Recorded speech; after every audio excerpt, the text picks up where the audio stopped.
berkat dari awalnya pada akhir. Dalam nama Tuhan Yesus kami bersyukur. Amin. Oke. Ya, shalom sekali lagi untuk kita semua. Saya sudah lama ya tidak berjumpa dengan teman-teman karena kegiatan pelayanan yang saya kerjakan selama 2 bulan tidak bisa ikut. Kadang-kadang ikut, kadang tidak bisa ikut seperti itu. Jadi terima kasih untuk kesempatan lagi yang diberikan kepada saya.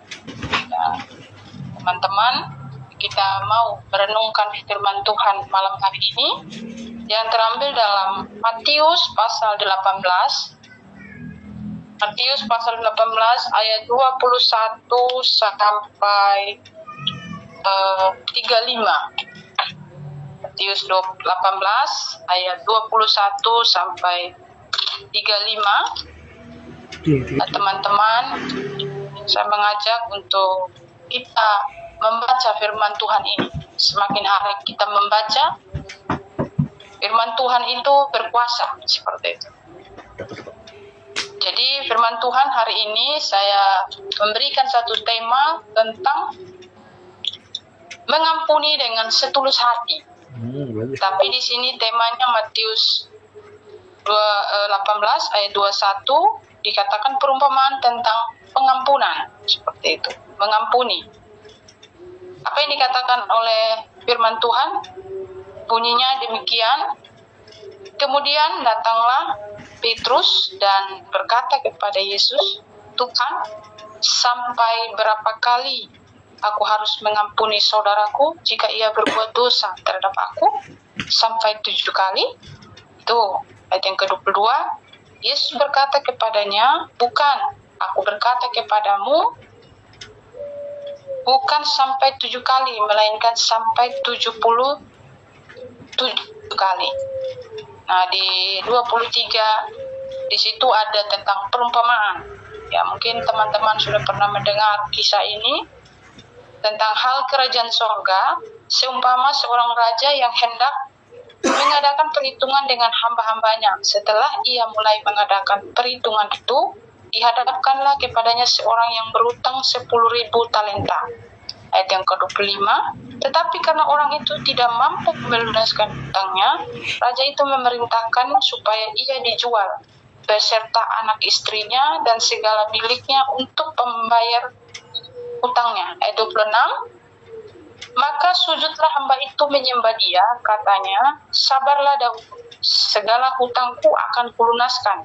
Ayat 27, lalu tergeraklah hati raja. Hati raja itu oleh belas kasihan karena hamba itu, sehingga ia membebaskannya dan menghapuskan hutangnya. Ayat 28, tetapi ketika hamba itu keluar, ia bertemu dengan seorang hamba lain yang berhutang 100 dinar, katakannya kepadanya, ia menangkap dan mencekik kawannya itu, bayarlah hutang. Ayat 29, maka sujudlah kawannya itu dan memohon kepadanya, sabar dahulu, hutangku itu akan kulunaskan. Tetapi ia menolak menyerahkan kawannya itu di dalam penjara sampai dilunaskan hutangnya. Ayat 35, ayat 31, melihat itu kawan-kawannya yang lain sangat sedih lalu menyampaikan segala yang terjadi kepada tuan mereka. Ayat 32, raja itu menyuruh memanggil orang itu dan berkata kepadanya, hai hamba yang jahat, seluruh hutangmu telah dihapuskan karena engkau memohonkannya kepadaku. Ayat 3, bukankah engkau pun harus mengasihani kawanmu seperti aku telah mengasihani engkau? Ayat 34, maka marahlah tuan itu dan menyerahkan kepada algojo sampai ia melunaskan seluruh hutangnya. 35, maka Bapakku yang di surga akan berbuat demikian juga terhadap kamu apabila kamu masing-masing tidak mengampuni saudaramu dengan segenap hatimu. Jadi tema kita mengampuni dengan setulus hati.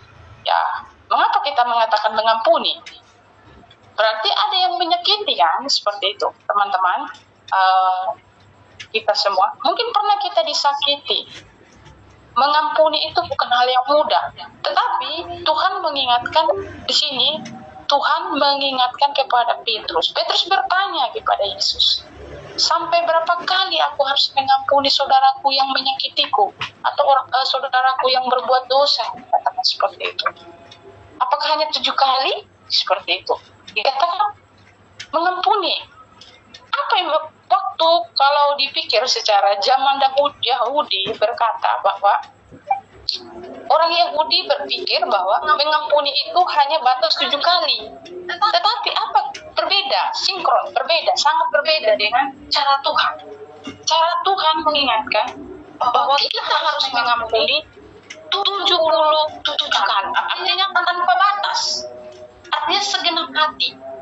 Untuk supaya Petrus bisa mengerti apa yang disampaikan oleh Yesus kepada Petrus waktu itu, dia mau supaya di sini ada seorang raja, ya, dia katakan raja, hal kerajaan surga.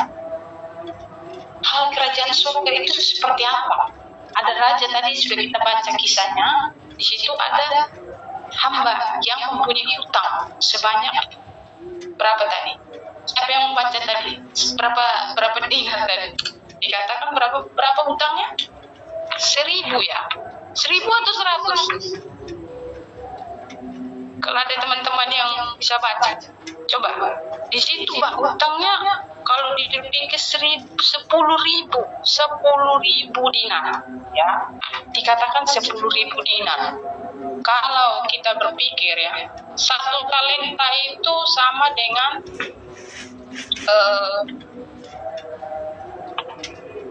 tunggu ya, sampaikan. Itu upah bekerja, dikatakan 1 talenta itu 6.000 dinar.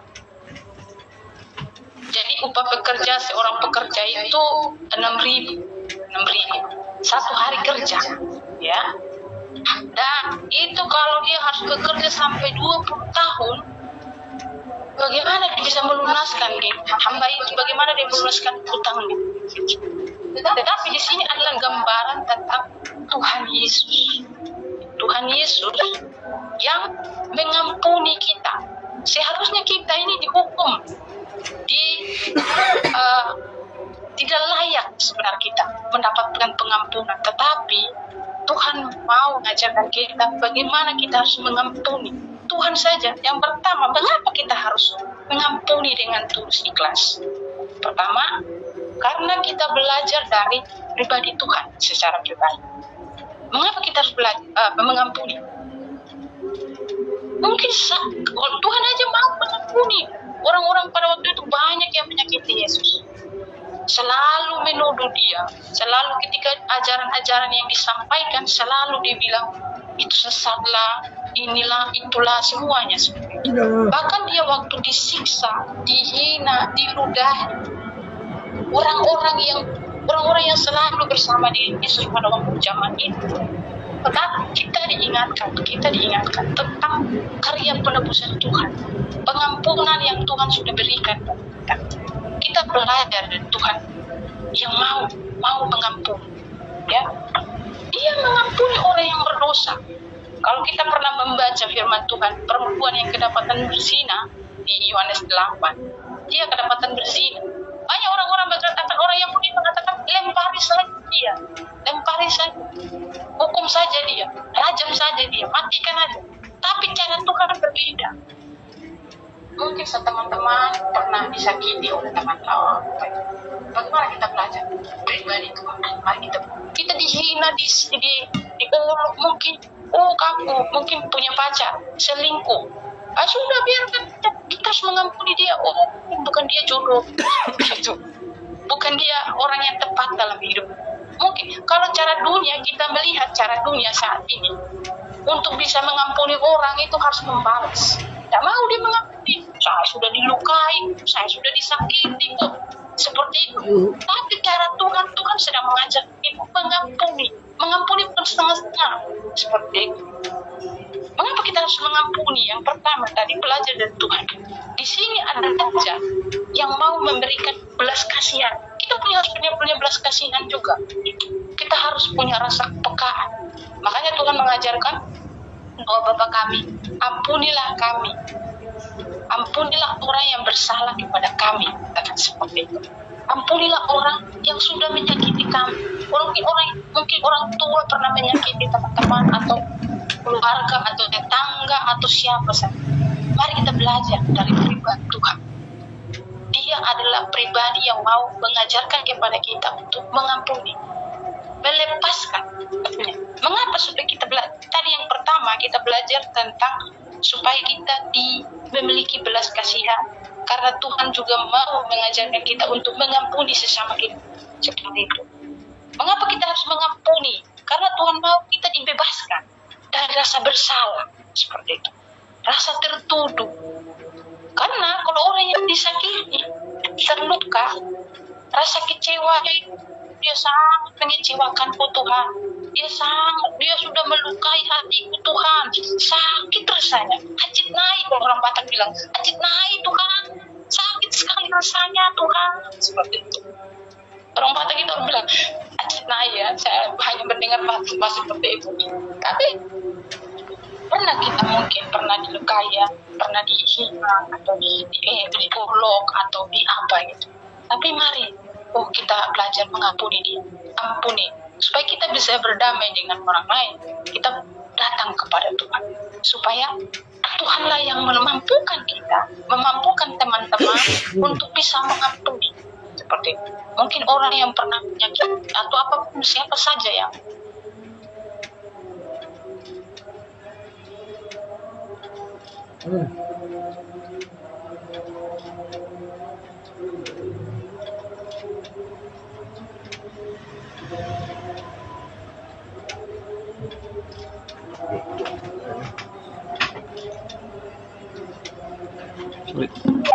dia punya hutang tapi tidak bisa ini apa, dia pergi teman dia masukkan ke penjara, kamu ini, akhirnya dilaporkan, oke lah, saya laporkan kepada Tuan Raja. Raja itu akhirnya apa, memasukkan dia sampai dia disiksa.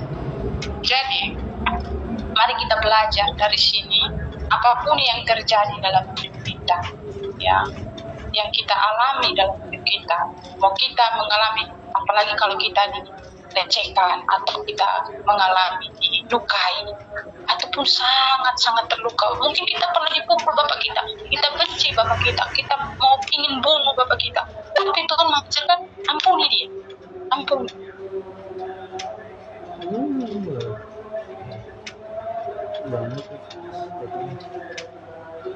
Dia harus kita mengampuni. Belajar. Saya juga mengalami namanya sakit, luka di dalam keluarga. Saya dipukuli, dianiaya. Tapi saya belajar melepaskan pengampunan karena Tuhan sudah mengampuni saya. Karena Tuhan sudah mengampuni saya, maka saya harus mengampuni juga keluarga saya, kita saya. Dengan cara apa? Saya berdoa untuk mereka. Saya memberi apa yang mereka inginkan. Dengan cara apa saja kita bisa melepaskan pengampunan itu. Kita berdoa untuk mereka seperti itu. Jadi, apa dampak dari orang yang tidak mau mengampuni? Apa dampak? Satu, dampak bagi orang yang tidak dengan segenap hati ketika dia tidak mau mengampuni. Satu, dia akan melukai orang lain. Dia akan melukai sesamanya. Dia akan mudah kecewa, mudah emosi, marah, ada dendam, ada sakit hati. Itu dampak bagi orang yang tidak mau mengampuni. Dia tidak akan mendapatkan kedamaian, ketenangan tidak ada dalam diri. Seperti tadi, dia cekik temannya sendiri gitu. Dia bahkan dia tangkap temannya yang sudah yang sedang berhutang gitu. Hanya 100 dinar. Sedangkan 10.000 dinar saja Tuhan kasih pengampunan, apalagi 100 dinar gitu. Masa kita bisa melakukan ini seperti itu? Tapi ini tidak ada ini di dalam dirinya, di dalam diri hamba itu yang tidak mau mengampuni sesamanya. Makanya apa? Timbul emosi, ada keinginan untuk berkelahi. Sepertinya, dia kalau orang yang tidak mau mengampuni itu, gampang emosi, suka bertengkar. Bahkan hubungannya dengan Tuhan.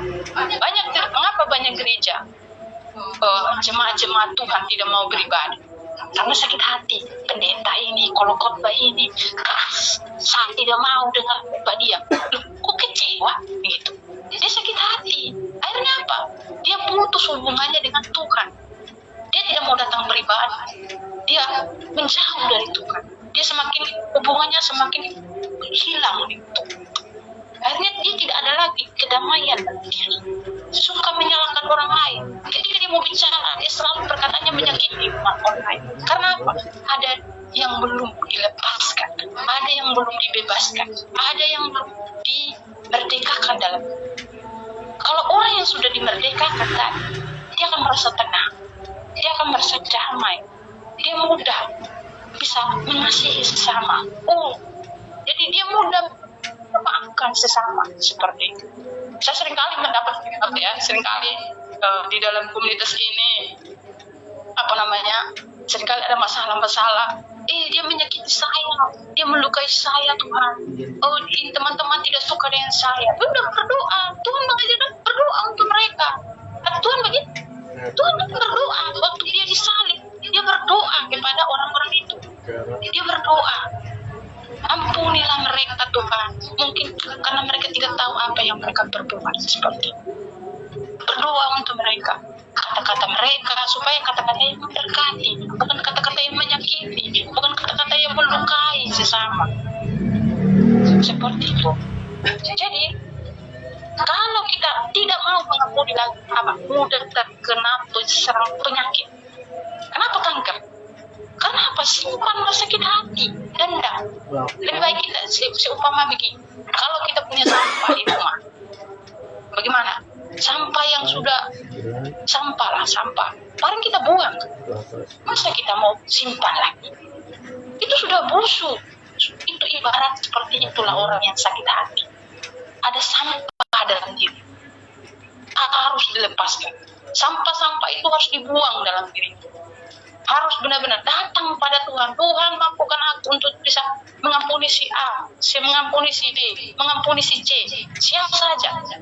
Harus kita datang kepada Tuhan. Kalau kita sudah datang sama orang itu, saya mau mengampuni kamu seperti itu. Saya ingin berdamai. Tapi dia tidak mau.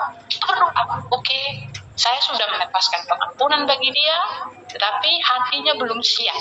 Kita tunggu waktu Tuhan supaya Tuhan jamah hatinya. Jadi kenapa kita tampak dari orang-orang yang tidak mau mengampuni sesama seperti itu? Maka mudah terserang penyakit seperti itu.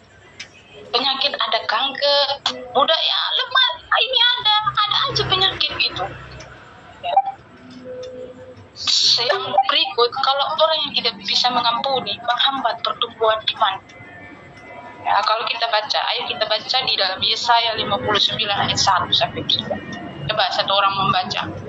Yesaya 59 ayat 1 sampai 3. Firman Tuhan ini saya persingkat saja, mungkin ada teman-teman yang sharing nanti buat firman. Satu orang membaca Yesaya 59 ayat 1. Ya.